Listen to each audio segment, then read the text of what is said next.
Bonsoir à toutes et à tous. Comment allez-vous? J'espère que vous avez passé une bonne journée et je vous souhaite la bienvenue dans la maison de notre Seigneur et sentez-vous à l'aise.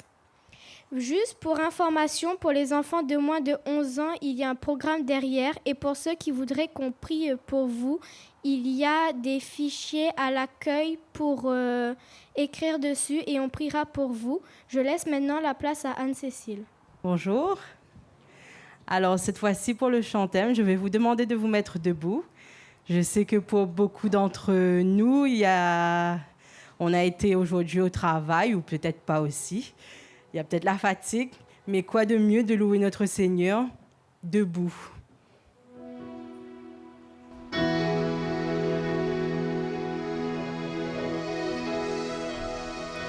Ta parole est la vérité,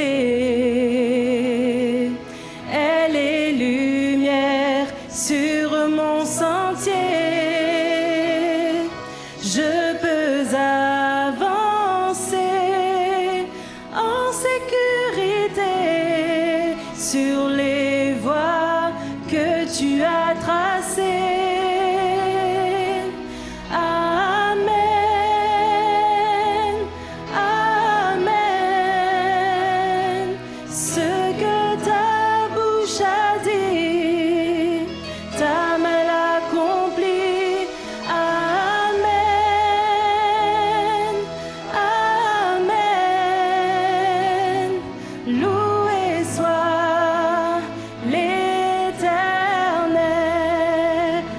Entendre un peu plus fort, s'il vous plaît.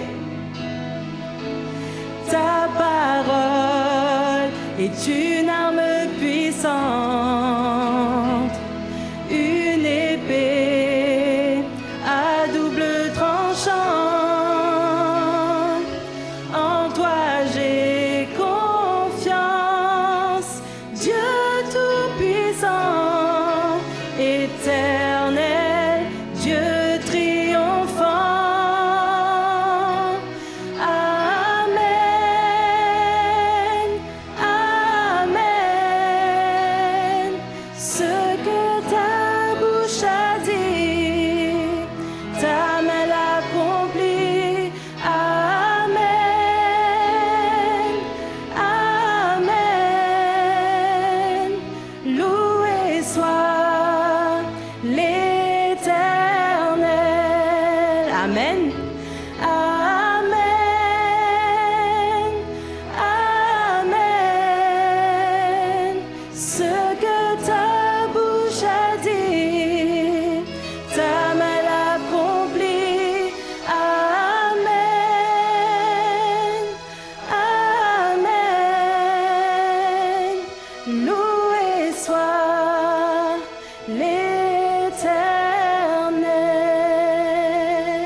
Amen.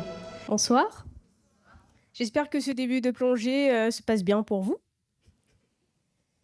Alors, dans la soirée de hier, Mike nous a démontré que le monde part à sa perte, que tout le monde, religieux comme scientifique, nous avertissent que la fin du monde est proche. Aussi, les scientifiques montrent que l'avenir de notre planète n'est pas toute rose non plus, comme par exemple la baisse démographique de l'humanité. Diverses hypothèses de fin du monde ont été proposées par les scientifiques, avec plusieurs solutions, telles qu'une nouvelle planète ou une station orbitale. Mais ces solutions ne sont pas viables. Mais au-delà de ces catastrophes mondiales, il y a également nos propres souffrances individuelles, comme la mort, la solitude ou même la maladie. Tout cela montre bien le problème du péché, qui, comme nous l'avons vu, signifie manquer sa cible. Le fait que nous tous avons manqué, raté certaines choses dans notre vie, nous montre que nous avons besoin d'un sauveur, et il a un nom, Jésus. Effectivement, nous avons pu examiner l'histoire de la femme samaritaine qui se trouve dans Jean 4. Elle avait besoin d'un sauveur. Elle a connu plusieurs maris, plusieurs situations, et jamais cela n'était convenable, car les situations finissaient toujours sur un échec. Mais Jésus est venu vers elle et lui a montré que c'est lui le sauveur, qu'elle n'a pas besoin de chercher ailleurs, car il est la solution. Bonne écoute à vous. Salut à tous. Faudra vous habituer, hein. tous les soirs, je vous dirai salut. Je vous ai expliqué hier soir pourquoi, vous vous souvenez, vous n'avez pas oublié. Très bien. C'est vrai que, comme Myriam nous a dit, hier soir, nous avons vu que nous avons besoin d'être sauvés. Et ce soir, nous allons voir et comprendre qui est le Dieu de la Bible. Parce que c'est le Dieu de la Bible qui sauve. Et nous devons comprendre qui est celui qui justement sauve. J'aimerais commencer avec vous, avec ce texte que nous retrouvons dans la Bible qui nous dit « Le Seigneur crie, arrêtez et reconnaissez que je suis Dieu. » Je vous invite à courber la tête avec moi et nous allons prier le Seigneur. Oui, notre Dieu, toi le seul vrai Dieu, je te demande en cet instant d'être présent parmi nous et que ce soit toi qui puisses te révéler et nous montrer que tu es le seul vrai Dieu au nom de Jésus-Christ. Amen. Alors, quand on parle d'un Dieu, quand on parle de Dieu, il faudrait déjà peut-être se poser la question, mais qu'est-ce qu'un Dieu? Qu'est-ce qu'un Dieu? On nous présente Dieu, mais il faudrait d'abord comprendre qui il est. Le message de la Bible nous dit d'une manière tout à fait directe, tout à fait droite, et j'ai voulu prendre cela, le texte que nous trouvons dans le livre du prophète Daniel, et nous verrons dans la semaine aussi c'est quoi un prophète. Il y a un Dieu dans les cieux. Voilà le message de la Bible. On nous dit il y a un Dieu dans le ciel. Maintenant, j'ai voulu saisir quelques définitions. J'ai été très arbitraire. Je suis allé dans le dictionnaire Larousse. J'aurais pu choisir le petit Robert, etc. Mais j'ai choisi le dictionnaire Larousse. Point. OK ? J'étais très. Mais ce dictionnaire nous donne quand même quelques définitions intéressantes. On nous dit que un Dieu, c'est un être supérieur qui est doué d'un pouvoir surnaturel sur les hommes. On nous donne le nom aussi de divinité et on nous parle des dieux romains. Deuxième définition, personne à laquelle on voue une sorte de vénération, un attachement passionné ou que l'on considère comme supérieur. Exemple, ce sportif est leur dieu. C'est vrai que dans notre monde, parfois on parle de les dieux du foot.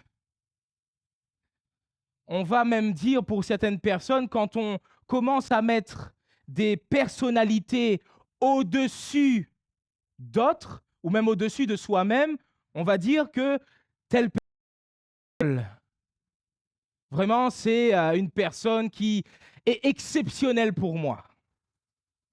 Enfin, troisième définition que nous donne Larousse, objet, chose, idée que l'on place au plus haut dans la hiérarchie des valeurs et à quoi on sacrifie tout, par exemple, le dieu dollar. Il y a même un exemple dans la Bible où Jésus parle d'une certaine catégorie de personnes qui vouent un culte à un dieu qui s'appelle Mammon. Et ce dieu qui s'appelle Mammon, en fait, c'est le dieu de l'argent. Quand les gens sont vraiment attirés, passionnés par l'argent, ils font tout pour cela, ben cela devient leur dieu. Et ça peut être toute autre chose aussi. Sa voiture, son travail aussi, pourquoi pas. Toute chose qui vient se placer au-dessus de toute chose dans nos considérations devient en quelque sorte notre Dieu. En résumé, un Dieu, c'est un être supérieur aux humains qui a autorité sur un ou plusieurs territoires et ou sur un ou plusieurs éléments. Parce que, par exemple, je pense que vous connaissez, dans les mythologies, on va retrouver, je ne sais pas, le dieu Poséidon, qui, lui, c'est le dieu des océans. Ce n'est pas le dieu du soleil, ce n'est pas le dieu de la foudre, c'est le dieu des océans. Maintenant, quand on parle de qu'est-ce qu'un dieu, il faut comprendre les différentes croyances qu'il peut y avoir concernant Dieu. On ne va pas les voir toutes, mais on va voir quelques-unes. On a tout d'abord ce qu'on appelle le déisme. Le déisme, c'est une croyance qui dit qu'on croit qu'il y a un Dieu, on croit que ce Dieu a créé l'univers, mais il ne s'est pas révélé. Il n'a pas donné de message, il a créé notre monde, et après il nous a dit, débrouillez-vous, et il est allé faire son chemin. Ça, c'est le déisme. On croit que quelqu'un a créé l'univers, mais il ne se soucie pas de nous. Ensuite, il y a l'athéisme. Vous avez vu, nous sommes dans une partie où j'appelle les croyances. On pourrait dire c'est bizarre parce que l'athéisme, c'est plutôt des personnes qui ne croient pas. Mais sauf que l'athéisme, c'est bien une croyance. Parce que le fait de ne pas croire à quelque chose, c'est je crois qu'il n'y a pas. L'athéisme, en fait, c'est deux mots en grec. Ça vient de théos, Dieu, et le a en grec, c'est toujours la négation en grec. Donc, c'est pas de Dieu, finalement. L'athéisme, ce sont ceux qui, d'une manière plus forte, il y a plusieurs degrés, mais d'une manière beaucoup plus forte, disent « il n'y a pas de Dieu ». Quand on considère la France, voici ce qu'on peut trouver concernant, on va dire, l'Europe, un peu l'Asie, sur le pourcentage d'athées du plus faible au plus fort. Et vous voyez que la France entre dans le pourcentage le plus fort. Ça veut dire qu'en France, certes, on n'est pas dans la majorité athée, ou en tout cas qui se prononce être athée, mais la France est l'un des pays les plus athées. Mais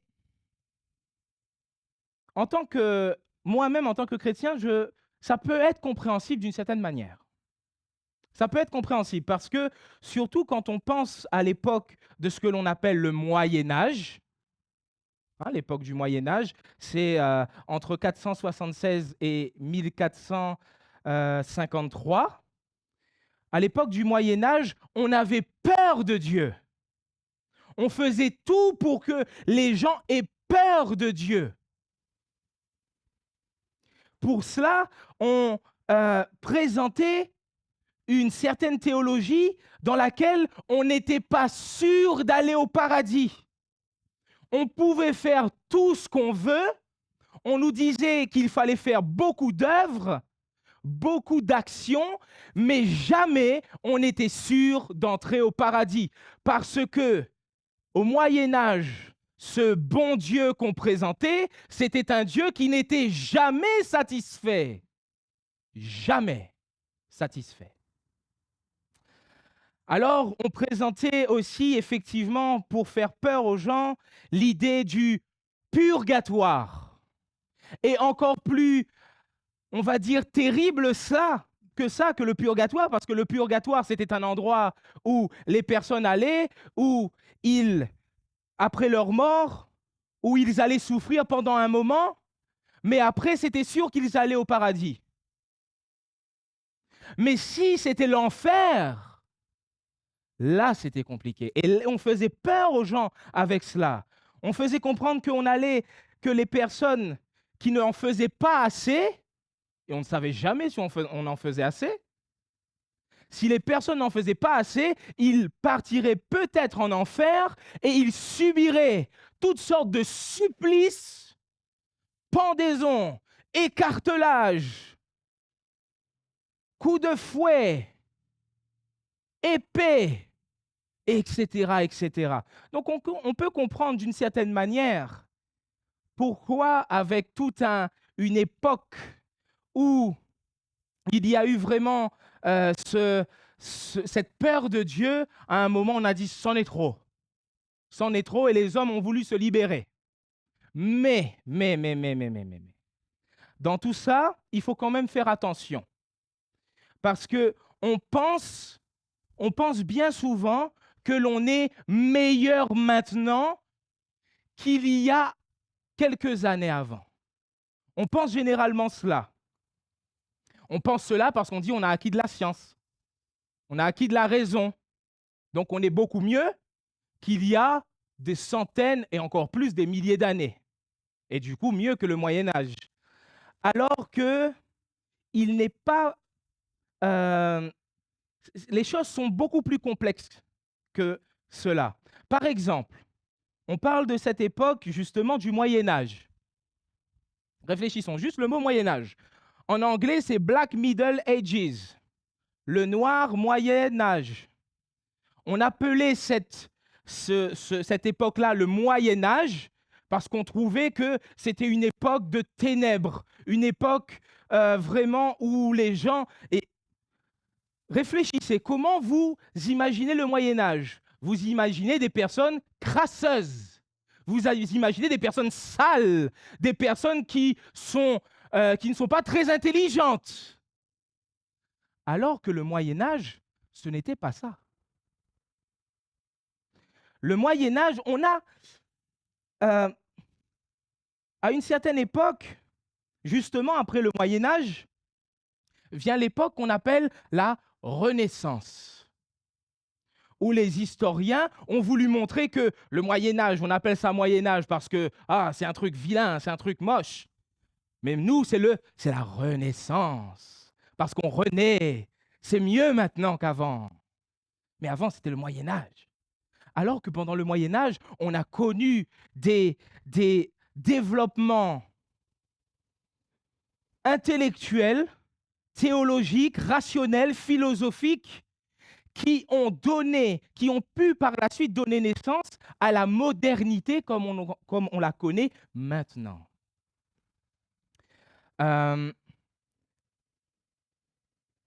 Et c'est pourquoi, en fait, quand les personnes pensent que avant c'était moins bon, que l'athéisme augmente.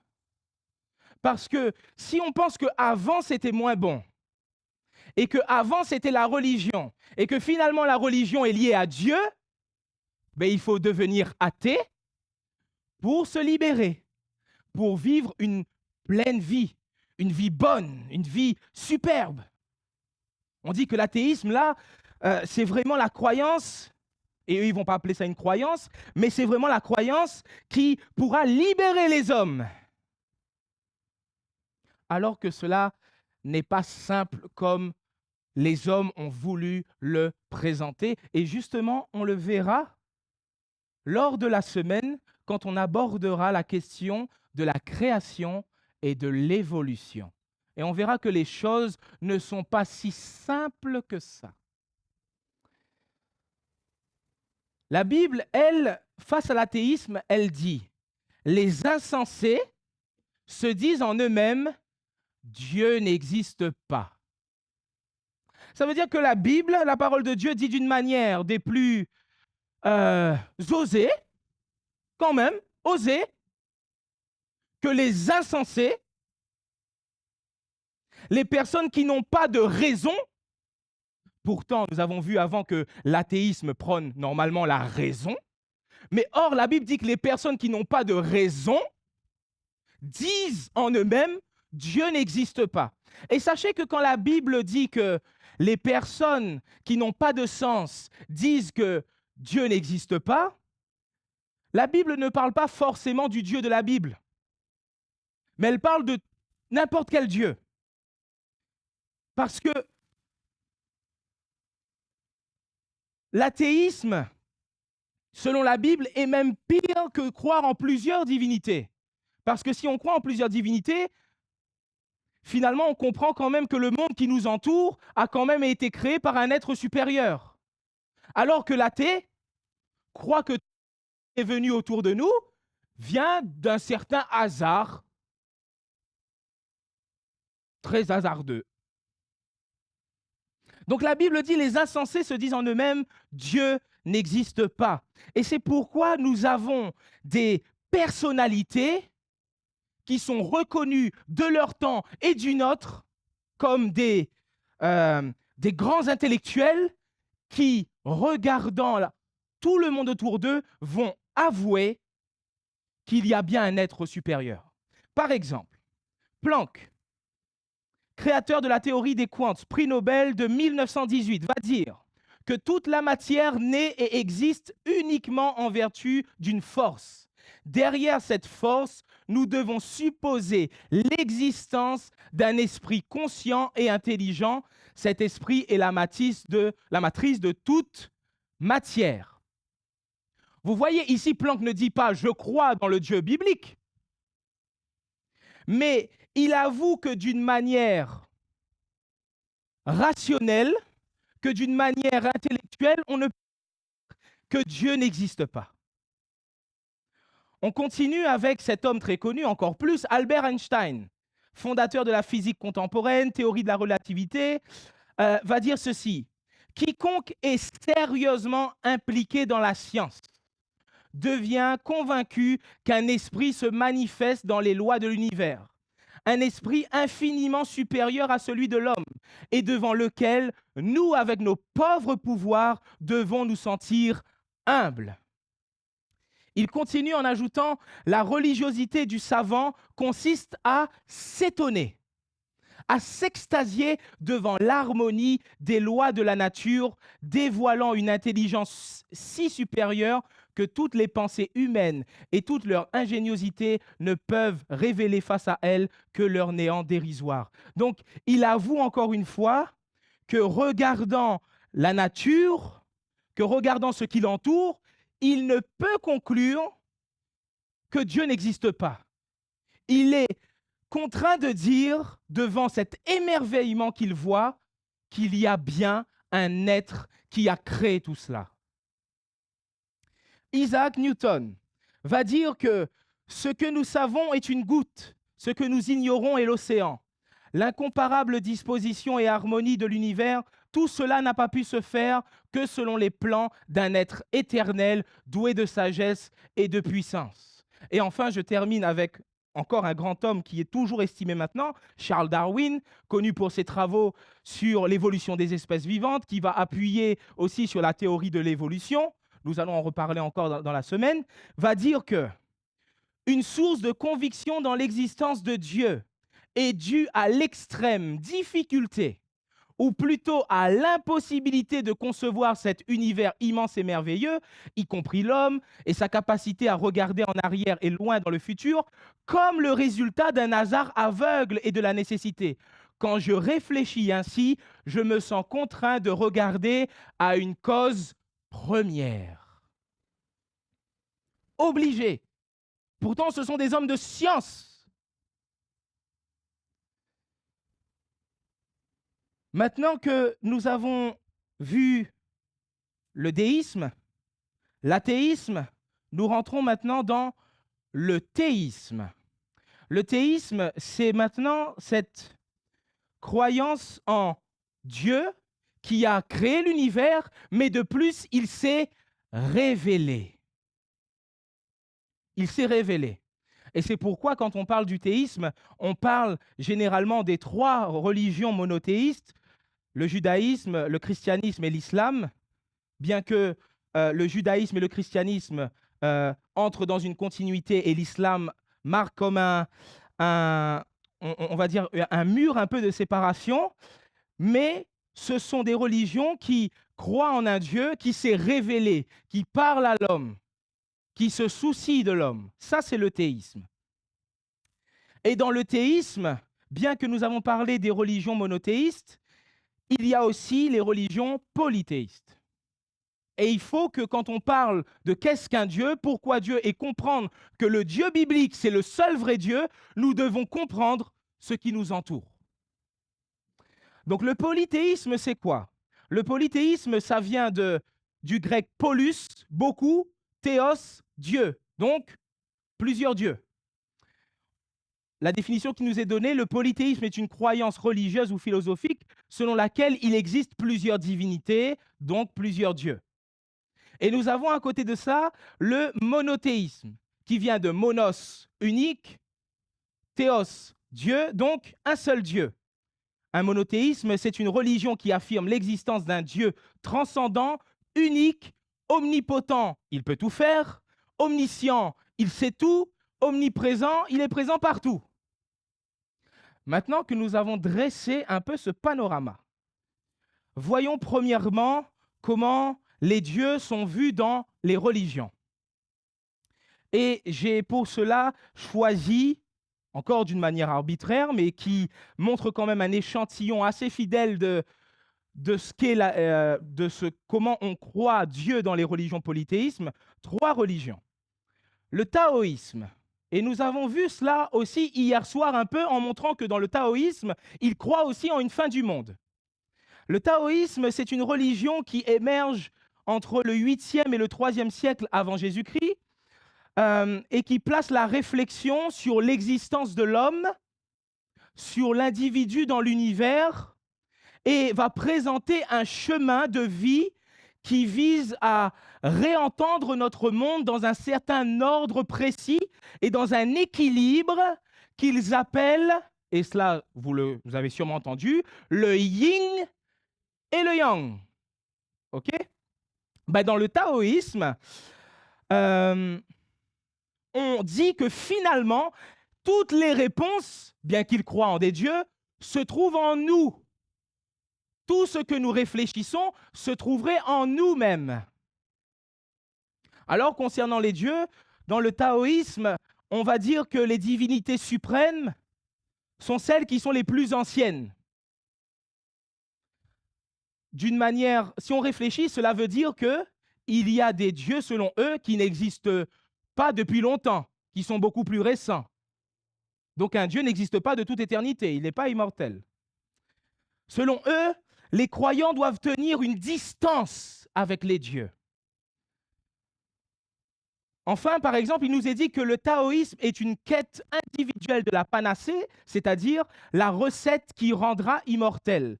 La séparation entre les vivants et les dieux n'est pas ferme, le panthéon est en croissance continue. Ça veut dire quoi ? Ça veut dire que selon eux, ils ont un certain nombre de dieux, mais ce nombre-là n'est pas limité.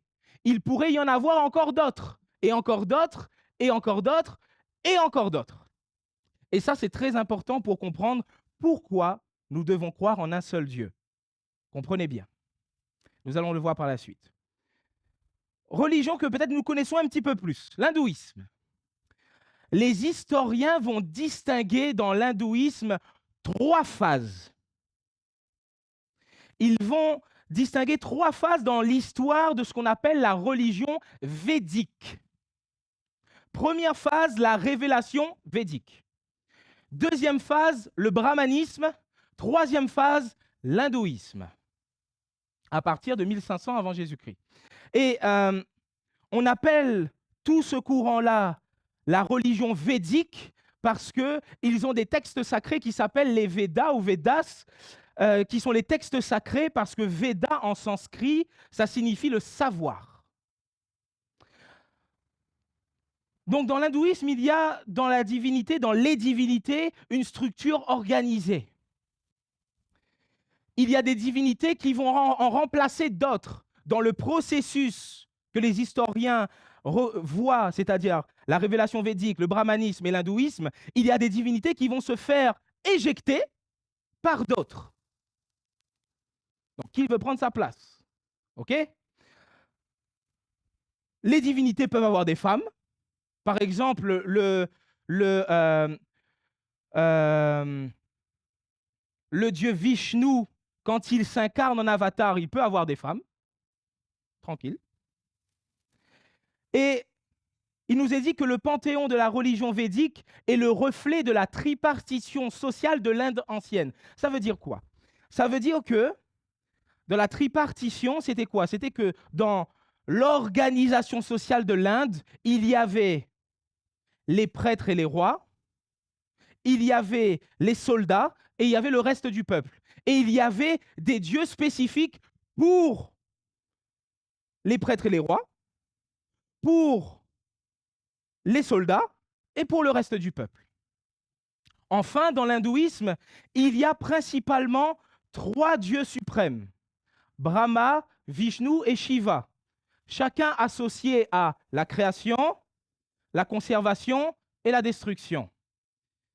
Mais bien qu'il y ait dans cette religion 3 dieux suprêmes, il y a encore une panoplie de dieux que nous avons sûrement entendu, Ganesh, Hanuman, etc., etc. Maintenant, intéressons-nous à la religion en Mésopotamie. Pourquoi la Mésopotamie? Ce qui est intéressant, c'est quand nous entrons en Mésopotamie. Donc la Mésopotamie, c'est quoi? La Mésopotamie, c'est quoi? C'est tout ce qui est écrit ici, c'est écrit Mésopotamia, donc il n'y a pas à se tromper. Okay? Pourquoi il est intéressant, quand on parle de la Bible, de réfléchir à la religion en Mésopotamie? Parce que dans la Bible, le contexte se trouve en Mésopotamie. Par exemple, en Genèse 11 au verset 31, on nous dit que Abraham, qui devient Abraham, et Sarai, qui devient Sarah, sa femme, sortirent ensemble d'Ur en Chaldée. Et Ur, comme vous le voyez, c'est juste ici, en Mésopotamie. Ça veut dire qu'avant, Abraham était dans un contexte où il y avait des gens qui croyaient en plusieurs dieux.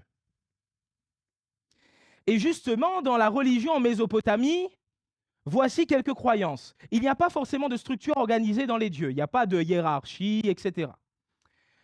Les divinités suprêmes sont puissantes et intelligentes. Mais bizarrement, sont puissantes et intelligentes, mais elles ne possèdent pas l'immortalité. Elles peuvent mourir et ne plus être présentes. C'est fini. Il y a des dieux pour tout, comme dans la Rome et comme avec les Grecs. Et enfin, les dieux peuvent avoir des défauts. Ce qui est important de considérer, c'est que dans les religions polythéistes, on va utiliser les dieux pour légitimer le pouvoir royal. Par exemple, il a été retrouvé cette stèle qui est l'intronisation de Ur-Nammu. Je vous explique tout de suite qu'est-ce qui se passe. La scène représentée sur cette stèle montre l'intronisation d'Ur-Nammu, donc c'est un roi, par le dieu lune Nana. C'est la protection de celui-ci que la dynastie. En conséquence, le roi accomplit les rites de la dévotion. Ur-Nammu est le reflet terrestre de Nana. À la fois roi et prêtre, il se pose en garant et organisateur du culte et veille à l'érection du temple qu'il contribue symboliquement sur la stèle à construire. Donc ici, en fait, le roi fait en sorte que tout le peuple puisse voir qu'il a eu l'approbation du Dieu pour que personne ne puisse douter de sa légitimité. Chose encore plus flagrante concernant les dieux qui permettent de légitimer le pouvoir royal. C'est avec l'histoire de Toutankhamon et de Toutankhamon, qui sont en fait une seule personne. Je vous explique.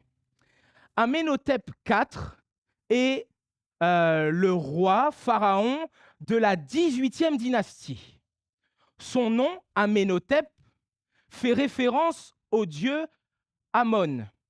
Mais pour souci pratique, je dirais Amon, parce qu'on dit Toutankhamon et Toutankhaton. Donc, le nom Amenhotep se réfère au dieu Amon. Un jour, Amenhotep IV va décider de construire dans une autre ville un temple, mais au dieu Aton, pas au dieu Amon, au dieu Aton.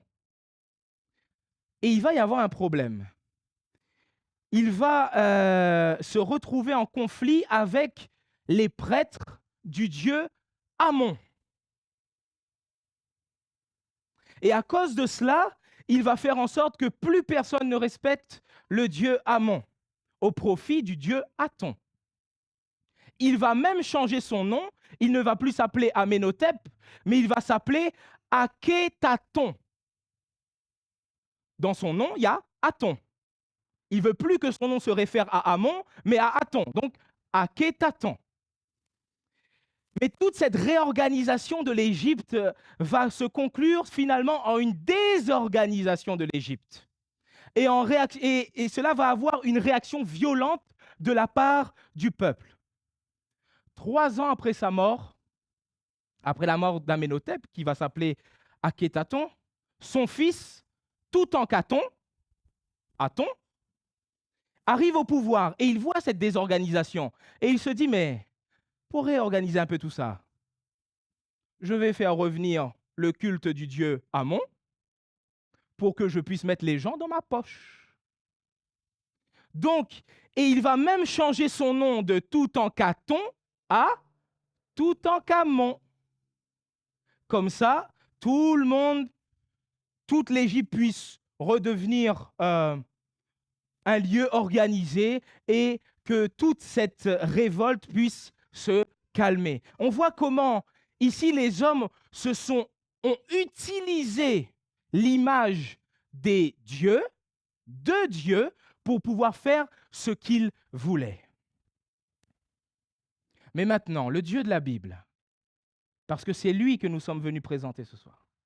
Le Dieu de la Bible face à ça. Dans la parole de Dieu, il est simple. On commence Genèse chapitre 1 au verset 1, au commencement, Dieu. Dieu est là, il est présent. Il a toujours été là et il est présent. Ce Dieu de la Bible, il nous est présenté de manière très contrastée par rapport à tout ce que pensent les autres croyances. On nous dit, écoute Israël, le Seigneur, notre Dieu, est l'unique Seigneur. Un seul Dieu. On nous est dit, approchons-nous donc avec assurance du trône de la grâce, c'est-à-dire de Dieu. Alors que l'on a vu que dans des religions, on ne peut pas s'approcher aisément des dieux, alors que le Dieu de la Bible est proche. Il nous est dit, je suis l'Éternel, c'est là mon nom, et je ne donnerai pas ma gloire à un autre. Ça veut dire qu'avant lui, il n'y a pas eu de Dieu, après lui, il n'y en aura pas, il est le seul. Il nous est dit que Dieu seul possède l'immortalité. Lui, il est immortel. Petite parenthèse, mais quand on dit que Dieu seul possède l'immortalité, c'est lui seul. Ça veut dire que cette fameuse croyance en l'immortalité de l'âme, ça n'existe pas. Dieu seul possède l'immortalité. On nous dit que votre Père céleste est, donc Dieu est parfait. Alors que les dieux des autres religions polythéistes, ils ont parfois des défauts, ils agissent un peu comme des hommes parfois. Alors que Dieu, le Dieu biblique, est parfait. Enfin, au Seigneur appartient le monde et ses richesses, la terre et tous ses habitants. Qu'est-ce que cela signifie? Alors, ce n'est pas Jean 17 au verset 5, pardon, c'est Psaume 24 au verset 1.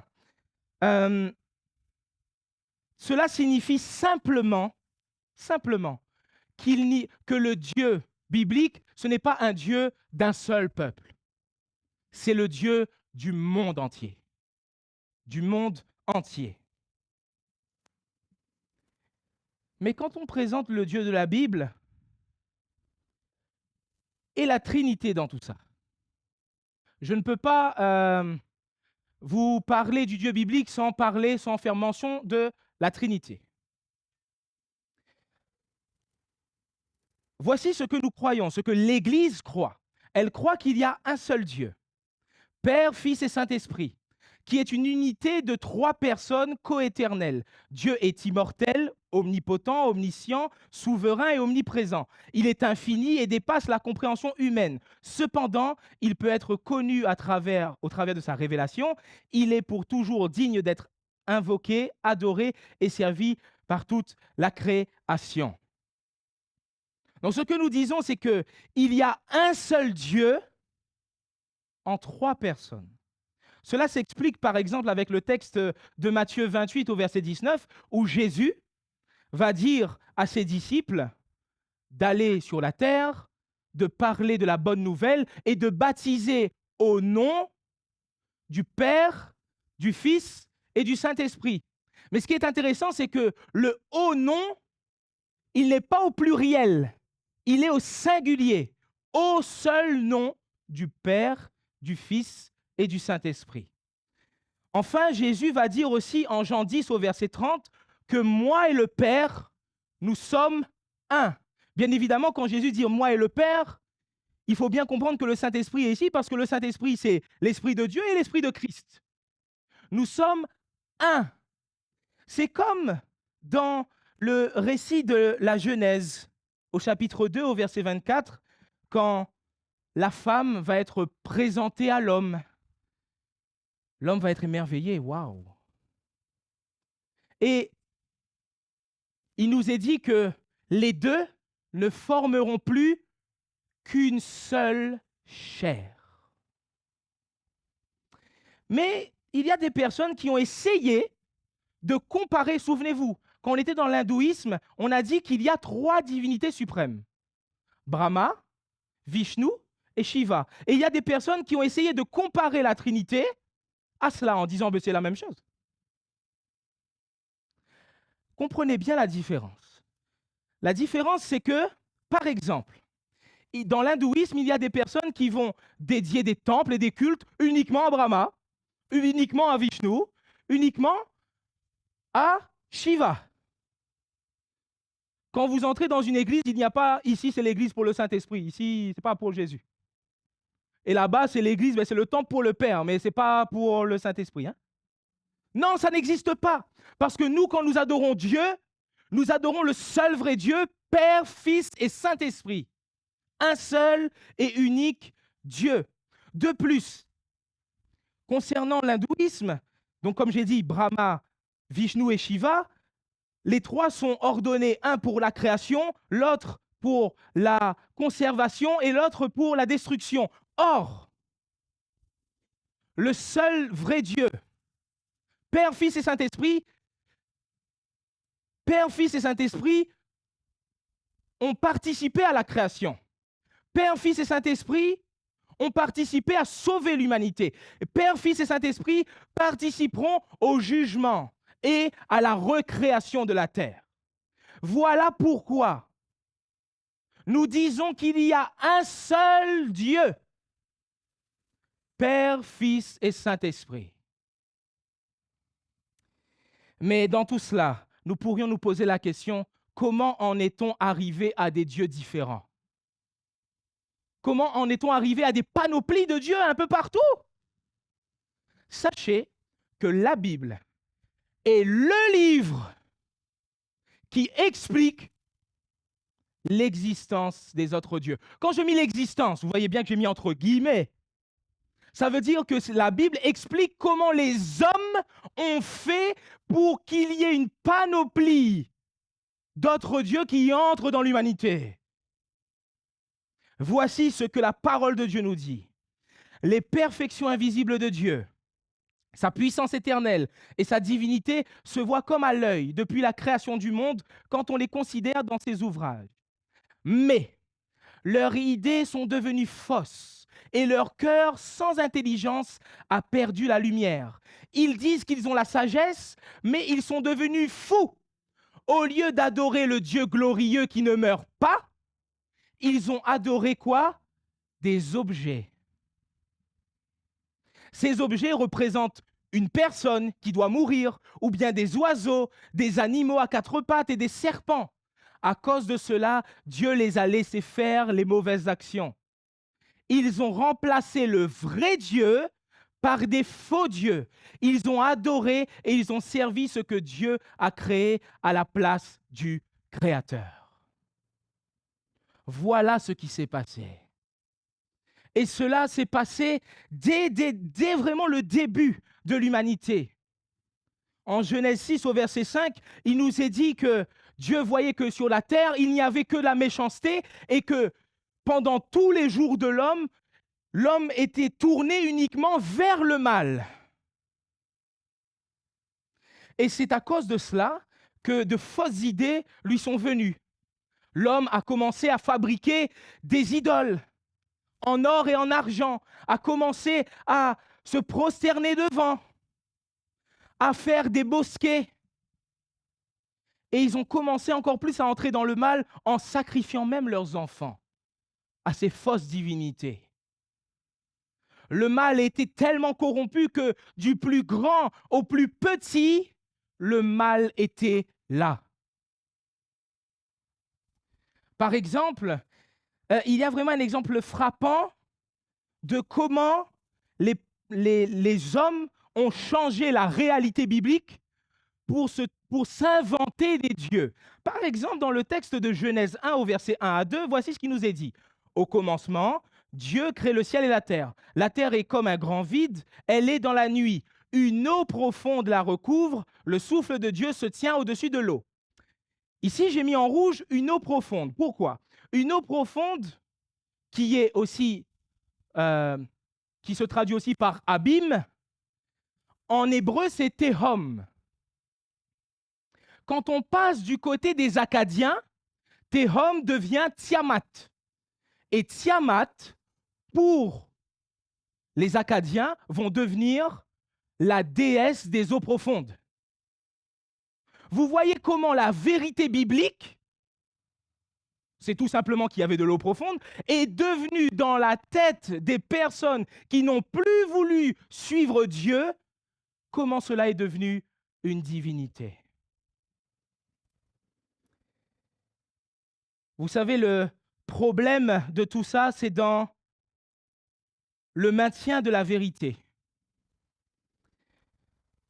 Et le problème de la tolérance religieuse. Par exemple, chez les Romains, ils avaient une grande tolérance religieuse. Et quand je dis que le problème est dans la tolérance religieuse, je ne parle pas de cette tolérance religieuse qu'il y a par exemple en France et qui nous permet à tous de pouvoir choisir là où nous allons. Mais la tolérance religieuse romaine, ce n'était pas uniquement ça. La tolérance religieuse romaine, c'est ça. L'extension territoriale par les conquêtes militaires a confronté les Romains aux croyances des peuples vaincus. Sont ainsi introduits à Rome des cultes nouveaux. Si l'État fait preuve d'une tolérance religieuse, une limite demeure. Les divinités étrangères ne doivent pas récuser les dieux de la cité. Cela veut dire qu'en fait, les Romains, en plus que accepter qu'il y ait des cultes nouveaux, ils acceptent d'intégrer les autres dieux dans leurs croyances.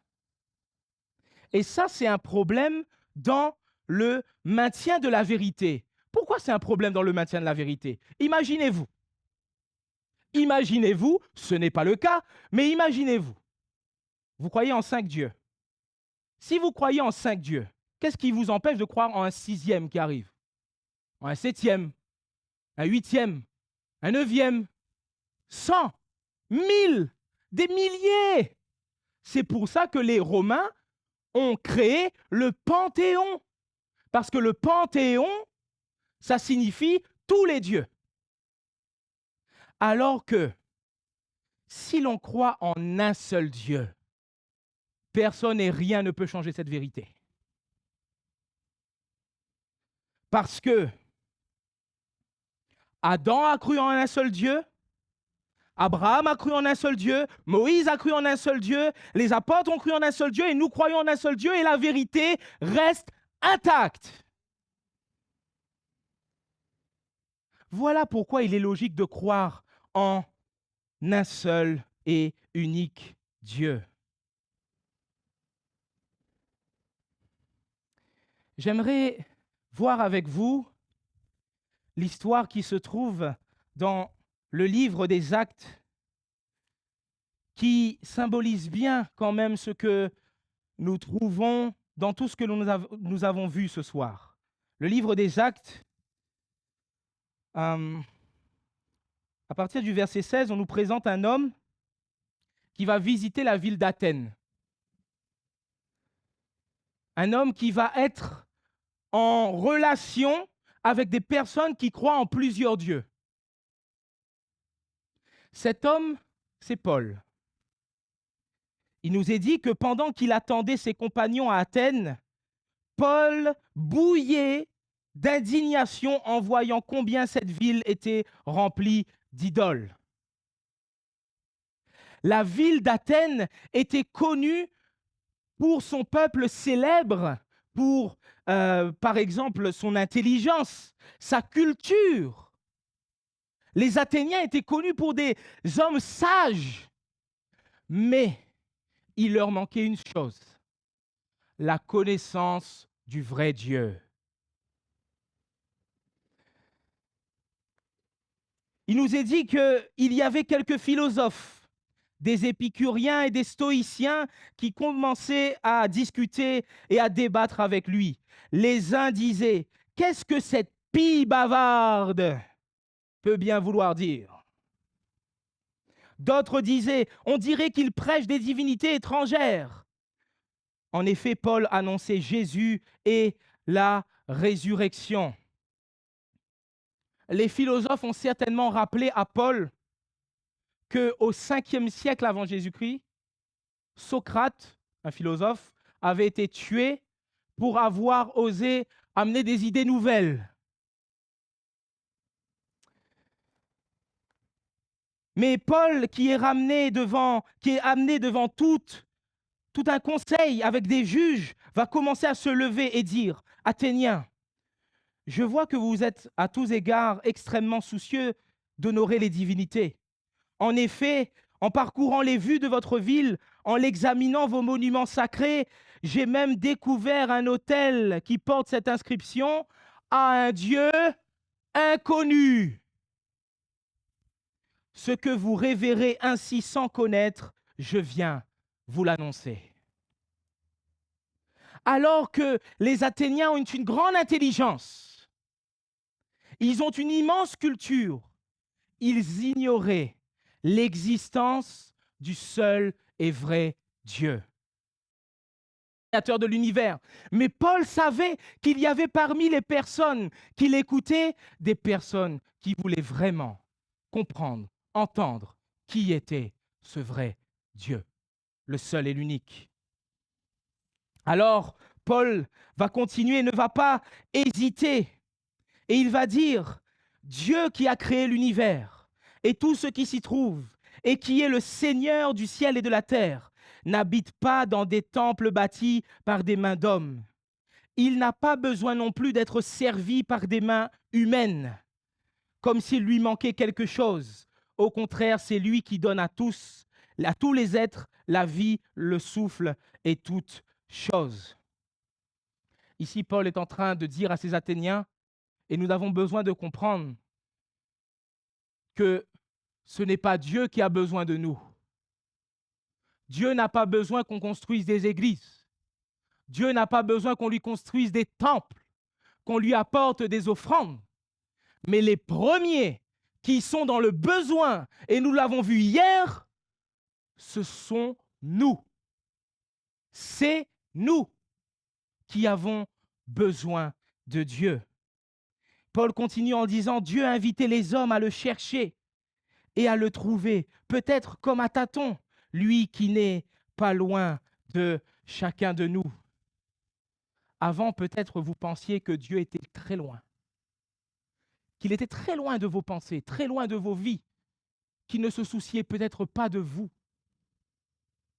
Mais comme Paul, je veux vous dire à tous que peut-être vous avez essayé de chercher la vérité, peut-être en trébuchant, peut-être en tâtonnant, mais Dieu était là. Parce que Dieu est proche de nous. Alors, enfin,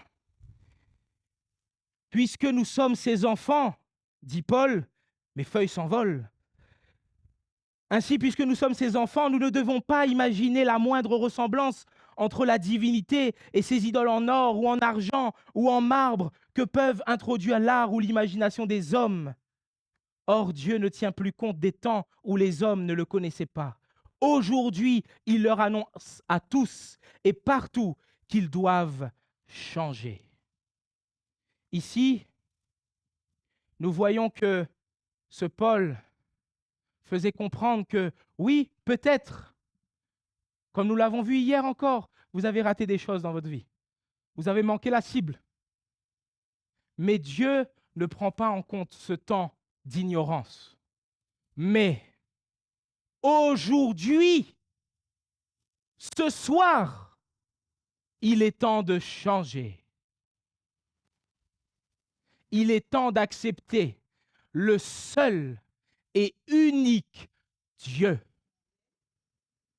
Celui qui est le Créateur, celui qui a fait une terre, mais qui après ne s'est pas sauvé, mais qui est venu nous sauver.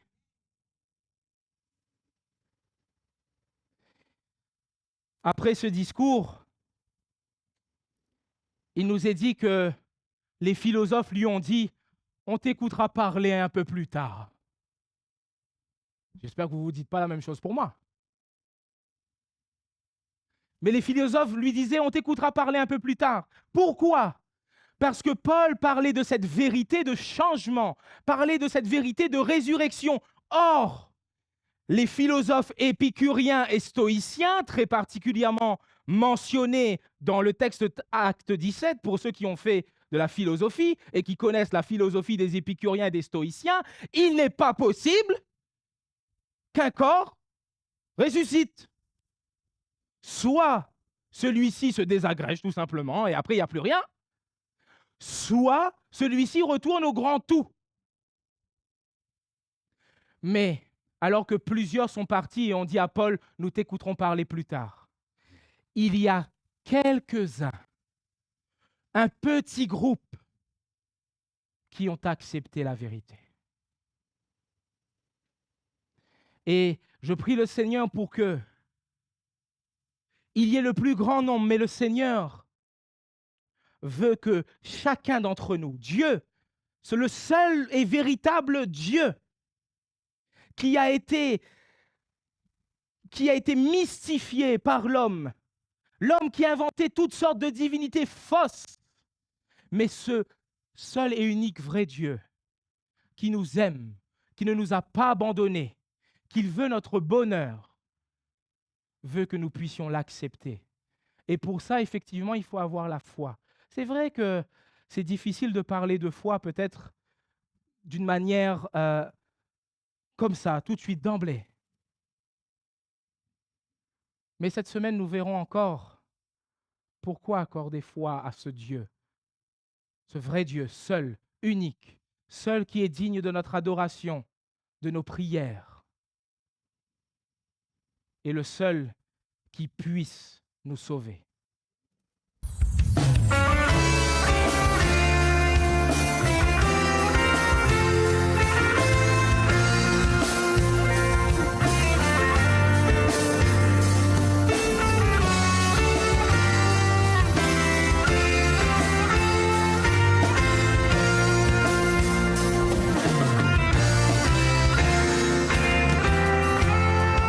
Un Dieu créé par la main de l'homme. Tu n'es pas un Dieu qui dépend de l'homme mortel. Tu n'as pas besoin de nos dons ni de nos offrandes. C'est ton plan et c'est ta volonté. Tu n'es pas un Dieu créé par la main de l'homme. Tu n'es pas un Dieu qui dépend de l'homme mortel. Tu n'as pas besoin de nos dons, ni de nos offrandes. C'est ton plan et c'est ta volonté. Car toi seul est Dieu, bien avant tous les temps, assis sur le trône. Oui, toi seul est Dieu. Dans les mauvais temps, assis sur le trône, oui, toi seul est Dieu.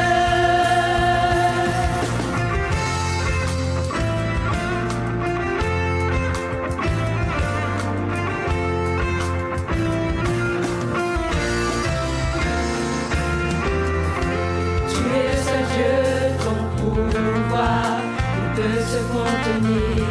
Tu es le seul Dieu, ta louange ne va jamais finir.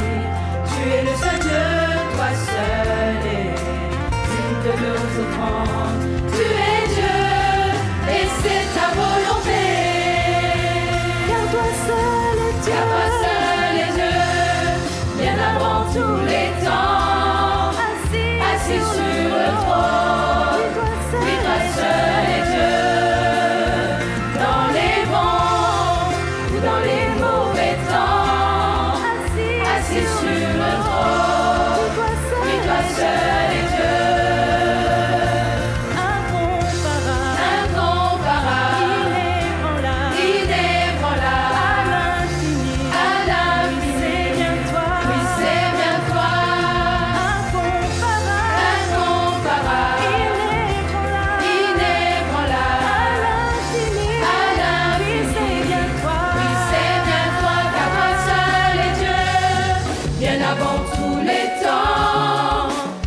assis sur le trône. Oui, toi seul est Dieu. Dans les bons ou dans les mauvais temps, assis sur le trône. Oui, toi seul est Dieu. Oui, Seigneur, toi seul est Dieu. Voilà pourquoi nous voulons te louer et t'adorer. Amen. Je t'adore et je t'honore, oui je t'élève, tu es mon Dieu. Je t'adore et je t'honore, oui je t'élève, tu es mon Dieu. Je t'adore et je t'honore, oui je t'élève, tu es mon Dieu. Je t'adore et je t'honore, oui je t'élève, tu es mon Dieu.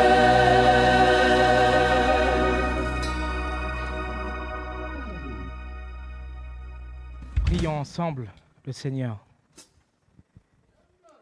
Oui, Seigneur notre Dieu, toi qui es le seul, véritable et unique Dieu, nous reconnaissons que l'homme dans son histoire a fauté et s'est détourné de toi. Mais dans ton amour infini, tu es prêt à le pardonner. Et tu lui dis maintenant de changer, de croire en toi, parce que tu es le seul qui puisse lui donner le bonheur. Tu es le seul qui puisse lui donner la vraie vie. Seigneur, s'il te plaît, que tu puisses toucher nos cœurs. Révèle-toi à nous par ta parole, par ce que nous voyons autour de nous, pour que nous puissions, oui, nous écrier « Tu es mon Dieu ». Guide-nous encore ce soir et que pendant tout le reste de ces conférences, tu puisses encore nous montrer la beauté, la grandeur de qui tu es. Au nom de Jésus-Christ. Amen.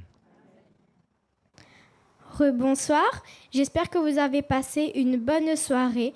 Demain, nous allons voir la Bible, un livre pas comme les autres. Pourquoi la Bible? Nous vous donnons rendez-vous demain soir, 18h30. Bonne soirée et bonne rentrée.